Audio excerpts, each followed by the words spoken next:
Today, I really want to talk about Chartago. It was a merchant kingdom from 800 BC to 300, around there before the Roman Empire destroyed it. The things I really want to talk about is how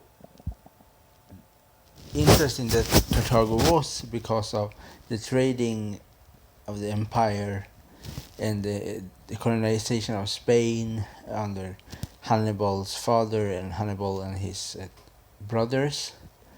The thing is how much Carthago influenced the Romans, of course, and the Etruscans worked together in some times with the Carthaginians, and how the world will look like if the Carthaginian was winning the war over the Roman and so on. And that is interesting because of I think now, of course, we know the Roman win the whole war. There was free war, the Punic War, because the Roman called the Carthaginians the Punics, means the purple people, because of the Phoenicians settled in Carthago, built Carthago, the new city, around 800 BC. Was the Queen Dido, and there was a tribe. They built to kill the cow and to take the skin for the city. But this so interesting is that Carthago was so much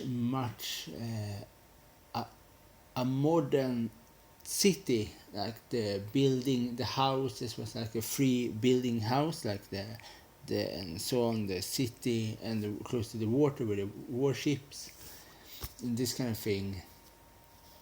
And it was like the only kingdom was two Carthago in Spain and Carthago in Phoenician.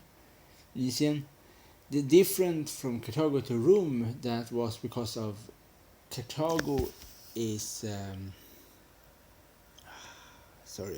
it's much more a modern, and the Roman was, and because of all that, the mercenary troops and like the war elephants and all that kind of things. But the most interesting thing, of course, with Carthago is the trading. There was a trading people, similar in some cases to the people of the north, the Northmen, much later on.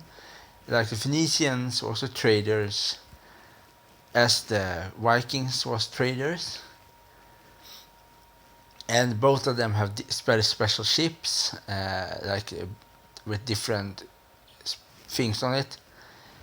But the interesting thing is why, like, when Carthago was destroyed of the Roman after the third Punic War, is only two more, like Carthago and Syracuse is the only two, probably say wrong there, the only two cities, kingdoms that the Roman destroy.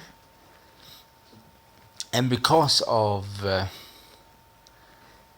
destroy Carthago, it's because Carthago was the only city that was a real threat to the Romans, not because of their warriors, not because of their ships, because of what Carthago have. That is the reason why the Romans destroy Carthago, is because they fear Carthago, because they don't want anybody to be equal to the Roman.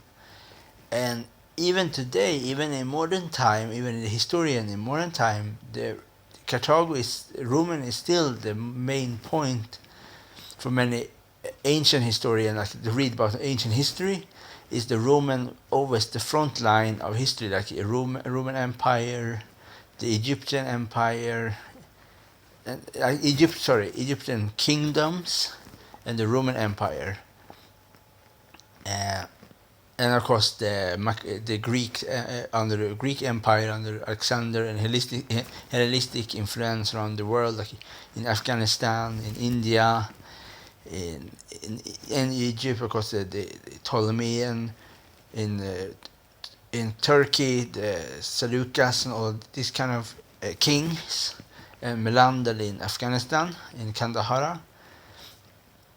But Carthago always was in the back shadow of the backlight of the historian. That is because one is the Carthago was destroyed. It's much harder to find evidence. For the writing of Carthago. But we know, of course, the Carthaginians have writing because of Phoenicians was the creator of the alphabet that we use today in the Western world, and they was there. So that is the very, very big influence, is the alphabet they created. But it's so much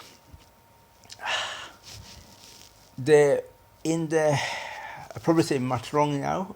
Somebody have to correct me in the comments. Is that Phoenicians was very, very much unlike of the people, like the Israel people, the ancient Israelians, and other people, because they give them very bad reputation, because they have a different god. It's from the Egyptian, from the Greeks. They have more similar regard to the Assyrians or the Babylonians, with Baal, the thunder god, and the other one. And of course, they also the most infamous they are cursed of is children sacrifice. And it's not only the Carthaginians are sacrificing human, like the Romans sacrificing human in the gladiatorial game, and before the Roman was the Etruscans, and the Aztecs, the Mayans, the Vikings. Everybody in the ancient and Middle Ages world, some part do sacrifice on human. So that is very interesting why always the Carthaginians gets a bad reputation. That we know at the same time we know the Romans do exactly that same thing. Of course, they do different. They sacrificing people in an arena, or in some other way. They burying people alive, and same for the Mongolians or the Huns. Yeah, but back to the point is that the Carthaginians are very, very, very, very interesting peoples and kingdom, because of how much different people there are in the Carthaginians, because of the Africans, the Celts, the Liberians, and so on. There's much more mixed of people than the Roman have in the beginning. Of course, they expand big people coming to Roman Empire, like in North Africa and so on. But I think it's the only. I don't think even if Hannibal Barca even never ever attack the Roman, I think that the Romans will gonna destroy Carthage, because Roman was really don't like other kingdoms that are conquering with them of the intellect and knowledge and this kind of thing. But before the Hannibal, there was the Greeks, like the Pyrrhus or Epirus, attacked Roman, but they never destroyed the Greek world, but they destroyed Carthage. And that is the interesting thing, that they don't care, I think, if who attack them, I think if they know their attackers have very similar or higher, even much more higher knowledge, they don't want them to exist because they're afraid of that. And the other things, what I think is very interesting is how the world will look today, the modern world, if Carthage was ruling the world, not the Roman. That is a very interesting question. How much different our world will look like today if the Carthaginians was building from the ancient world to today, and not the Romans, because the Romans, the American government are based on the Roman. Of course, they upgrade. Of course, much more upgrade, very much more complicated than that, of course. But there's a very, very big connection with the Roman Empire and the American system is built on, is similar to the Romans, because of the conquering, like take over different countries and these kind of things. And probably, if not Roman Empire existed, probably the American will never exist either, if it was not for the Romans and this kind of thing, and so on. Yeah, it's very interesting, and it's so much different things that Carthaginians, of course, the most famous they are for, of course, the purple from the snail. It's some murex. I think the murex is the name of the shell. Some can make purple. Make purple and this kind of thing. Yeah, and of course all the mix of the mercenary troops, like the Liberians, the slingers, and the Celts, and this kind of thing. And of course the big ships. And different with Carthaginian warships and merchant ships, of course, is the first thing is the warships. Different from the Greeks' warships was the two oversight, like it was two ruders up and down from the Carthaginian, and the Greek only had one, and there was a very, very fast warship. It was very, very quick to crash in other ships and this kind of thing. And ships to ships in different time periods. Of course, if you compare like the Chinese river boats to Greeks and Carthaginian, and of course later on the Roman, and of course some part of Etruscan, that is very different, like how Chinese warships, like a river warship, will look like comparable to a Carthaginian warship, and this kind of thing. And it should be very interesting to hear in the future even if the Carthaginians ever meet the Chinese, because of how much mercenary they were, merchants with the ships.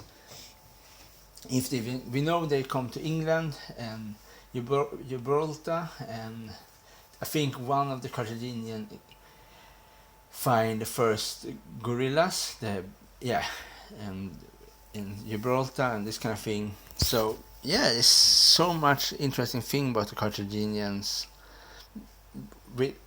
Beside that, the ships, the purple colors, and the alphabet of the Phoenicians, and of course the silver mines in Spain under Hannibal's father, and then later on Hannibal and his soldiers, and how rich they were, and all these kind of things, and because of Numidians, the Numidian cavalry, and all of that kind of things is very much. What can I say? It's very much.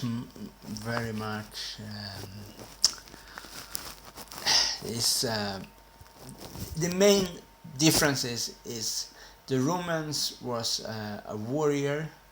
Is the much easiest way I can say it. It's of course was a warrior, and the Carthaginian was much more a merchants kingdom because of their trading with different countries. So this is the reason why Carthage was much more higher up in the evolution of building houses, like comparable to the Romans at the same time in 800 BC. And it was exactly the same time that new Assyrian kingdom was building their kingdom, and of course Ashurbanipal and all that kind of thing. Yeah, so that is really everything I really want to say about the Carthaginians. And remember, this is just a very, very, very brief talk about them. There's very, very much more to say about the Carthaginians. This was a very easy, very quick video of them, and it's much more to learn. And I don't know, I have much more to learn about them, but they are very interesting people, and I really, really hope that people read about ancient history, give the Carthaginians much more respect. They need the same respect as the Romans have for people to read history, as they need to be the same regard as the Romans and the Greeks, and maybe even higher up than the Greeks in the history terms. And I think there should be more talks about that thing. I know that is some other historians, like YouTube historians, gonna talk about Carthaginians, and I think that is very, very good, because they need much more attention for people like history. They are very important kingdoms and very important people in history. Not only Hannibal. I think Hannibal is one thing, but the whole Carthaginian, from the rise to the fall, in the middle, all these kind of things are very much more important than Hannibal. I think Hannibal is much popular because of his elephants, and we know that he never used the elephant in Italy. The only person who used elephant in Italy was Pyrrhus of Epirus, 100 years before Hannibal, and he was the real guy who used elephant in war against the Romans and this kind of thing. And sorry, this is my cat. So I was really gonna talk in the future much more about the Carthaginian army and their different mercenaries and this kind of thing. And that's everything I want to say, and really hope you have a nice day. Bye.